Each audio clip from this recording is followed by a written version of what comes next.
Welcome to London.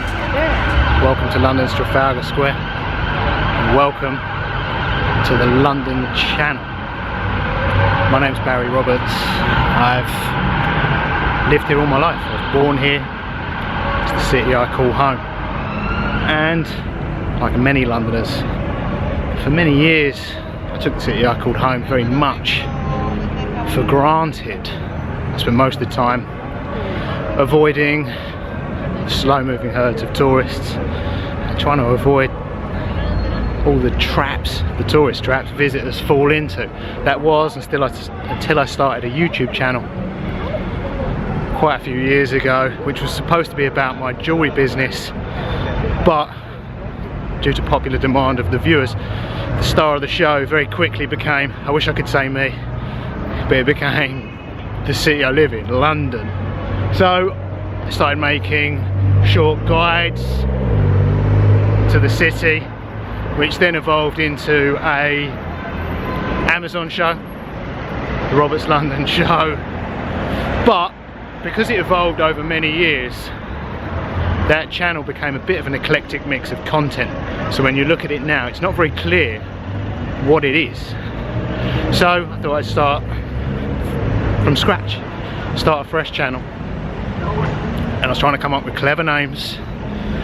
And while searching, I found the name London was available, so I took it.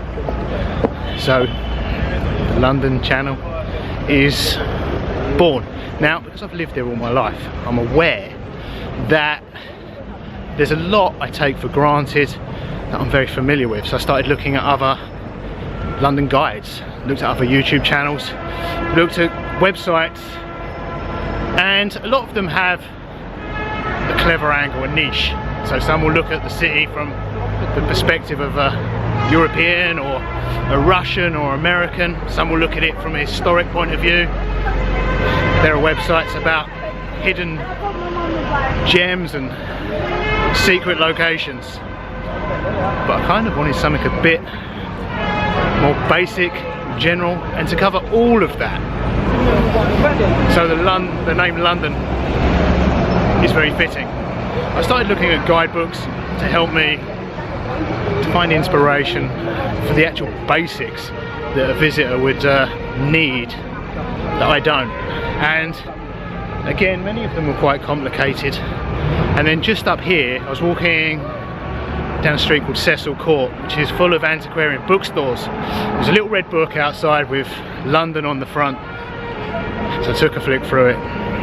It looked like it could be interesting, but not that helpful, so I bought it. And it's probably the most inspirational book I've found. So anyway, we head up to Cecil Court, show you where I found that, and then we can head to the pub and I'll explain a little more.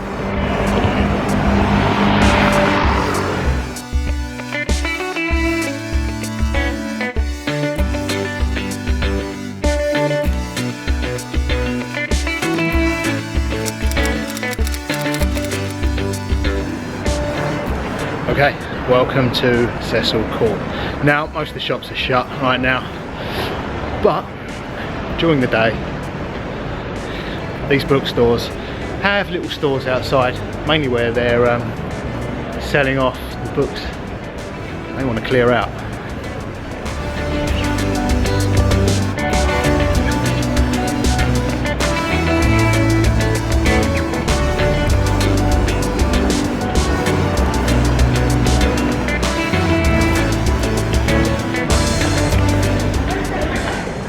And that, or this, is where I found this little red book here. But if we head to the pub, I can share a little more of this with you where you can actually see it.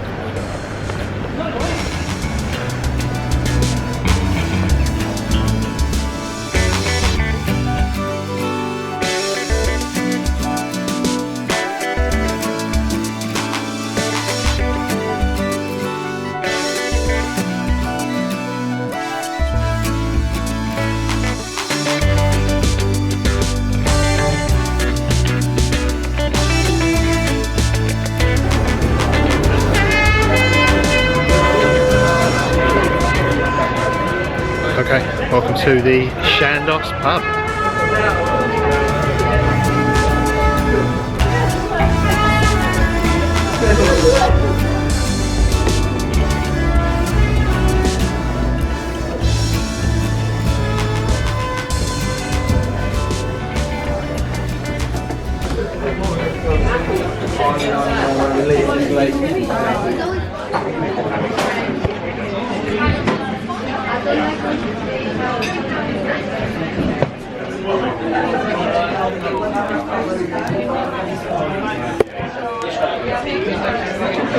Okay, welcome to the Shandos pub.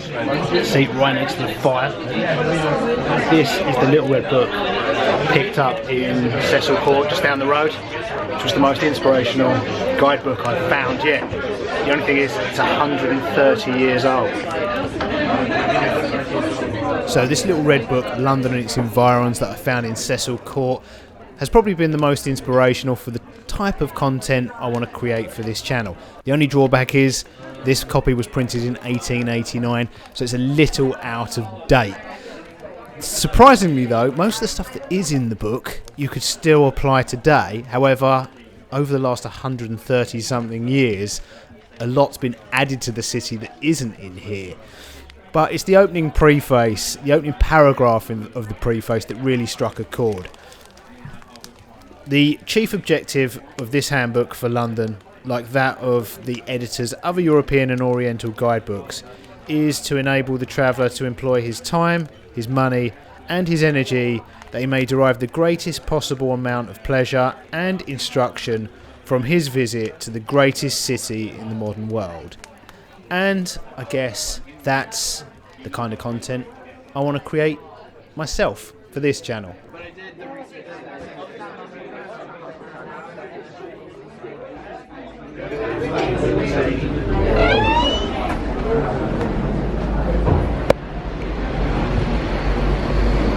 So, welcome to London. Welcome to the London channel. Thank you for watching. And until next time, toodles.